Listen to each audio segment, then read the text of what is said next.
Shalom sahabat Lexio Divina yang dikasihi Tuhan Yesus Kristus. Kita masih dalam seri renungan hidup yang berakar di dalam Injil. Episode kedua ini berjudul The Center of Gravity atau Pusat Keseimbangan.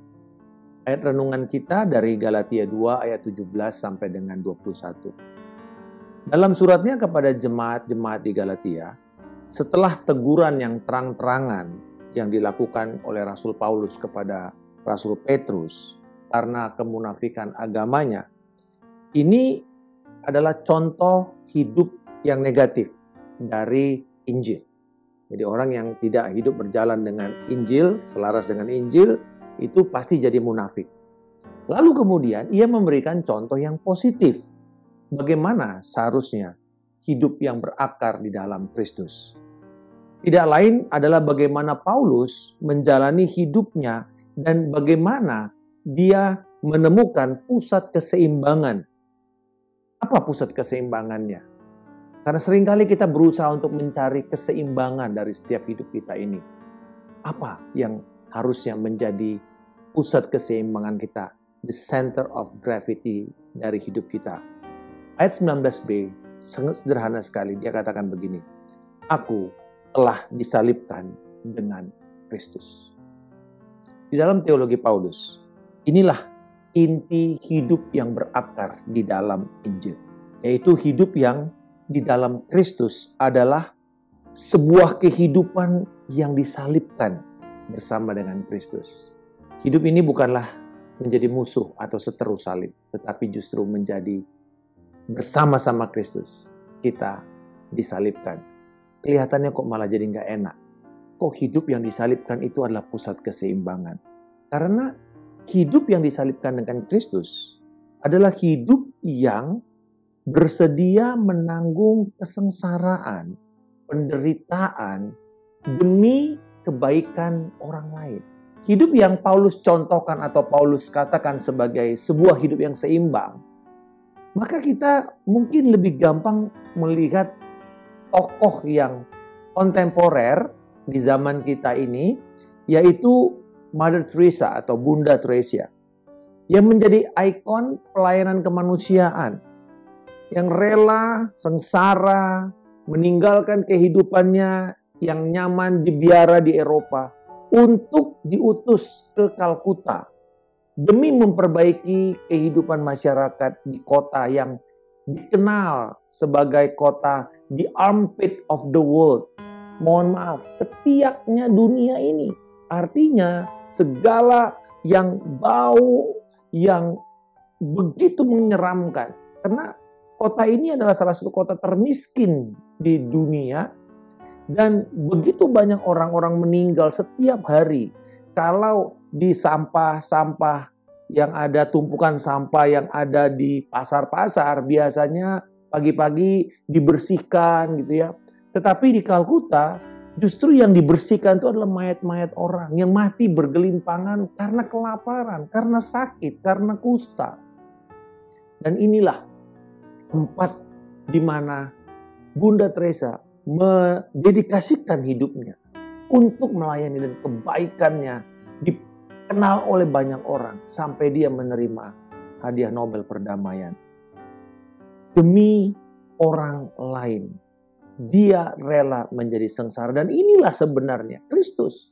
Demi kita diselamatkan, Kristus menanggung sengsara di kayu salib sampai mati, supaya kita bisa menerima pendamaian, hidup dengan relasi yang intim dengan Bapa Surgawi.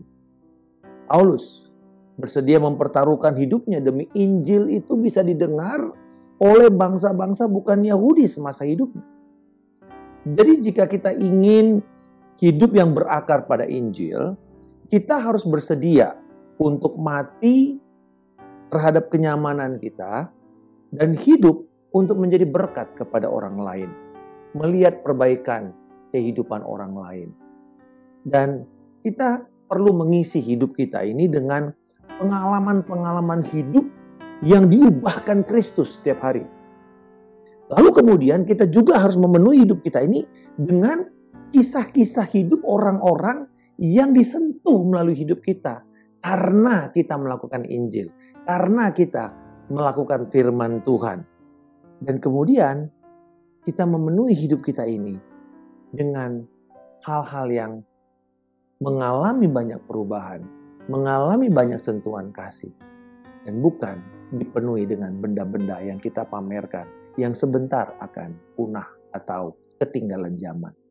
Jadi jika Injil dan salib itu menjadi pusat keseimbangan kita, Allah tidak akan mengizinkan kita hidup dengan pola hidup duniawi, menjadi serupa dengan dunia ini. Tetapi kita itu akan diubahkan menurut gambaran anaknya yang kekasih itu Yesus Kristus.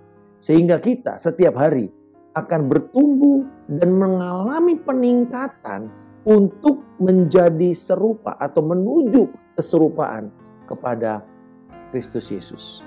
Hidup yang selaras dengan salib Kristus berarti dalam kita melayani sesama kita, mereka-mereka yang belum pernah mengalami terang Injil, kita hidup dengan anugerah Kristus kepada mereka. Artinya apa, Pak Markus? Artinya pemahaman kita akan firman atau keyakinan dalam iman kita mungkin tidak sama dengan mereka. Pasti tidak sama. Tetapi bukan membuat kita serta-merta menjadi hakim terhadap mereka, mengkritik hidup mereka, menilai hidup mereka, tetapi justru memberikan ruang belas kasihan, kepedulian. Lalu kemudian seperti Paulus mengatakan, aku menjadi seperti mereka. Bukan serupa, seperti mereka. Artinya memahami pergumulan hidup mereka, bersama-sama dengan mereka. Supaya aku bisa memenangkan sebagian dari mereka kepada Kristus. Menjadi seperti adalah sebuah gaya hidup anugerah. Karena untuk kita bisa melayani mereka, kita menjadi seperti mereka, tetapi kita tidak mengkompromikan kebenaran Injil. Dengan kata lain, kita menjadi bertoleransi, tapi tidak berkompromi. Memang tidak nyaman, tetapi Tuhan akan memberikan kita hikmat untuk melakukannya tanpa mengkompromikan atau menurunkan standar firman Tuhan. Bertoleransi tidak berarti berkompromi. Dan inilah jalan hidup Injil. Bersabar menantikan perubahan hidup orang lain adalah hidup yang didasarkan pada salib Kristus. Yesus telah bersabar menunggu perubahan hidup kita semua. Dan selama menanti itu, ia tidak bosan-bosannya mengirimkan orang-orang yang ada di sekitar kita, yang begitu peduli, yang begitu mengasihi kita, dan membawa pesan-pesan kebenaran kepada kita. Hingga satu hari, mata kita terbuka, lalu kita merespon, dan kemudian kita mengalami perubahan hidup. Kita mengalami kelahiran kembali. Kita mengalami keselamatan Allah. Kesabaran kita menantikan perubahan hidup orang lain. Termasuk perubahan hidup keluarga kita, pasangan kita, anak-anak kita, teman-teman sekitar kita. Bukan dengan menghakimi, melainkan kita terus melayani dan terus memberikan kehidupan Kristus kepada mereka. Sekalipun mungkin mereka menentang, tapi kita tidak berhenti untuk terus mengasihi, mendoakan, dan menyatakan kebenaran. Sampai satu hari nanti, waktunya Tuhan akan datang dan hidup mereka diubahkan. Kiranya hal yang sama akan kita lakukan kepada sesama kita yang Tuhan kirim untuk kita layani. Mari kita terus bersabar dan percaya waktu Tuhan adalah waktu yang terbaik. Bapa di surga, terima kasih atas salib Kristus yang menjadi pusat keseimbangan hidupku. Tolonglah aku untuk terus mengingat aku ini telah disalibkan dengan Kristus. Sehingga aku bersedia menanggung kesengsaraan demi kebaikan dan perubahan hidup sesamaku yang Engkau bawa ke dalam hidupku Tuhan. Di dalam nama Tuhan Yesus Kristus, aku telah berdoa dan mengucap syukur. Haleluya. Amin. Salam kemenangan. Saya Pendeta Markus Simanjuntak.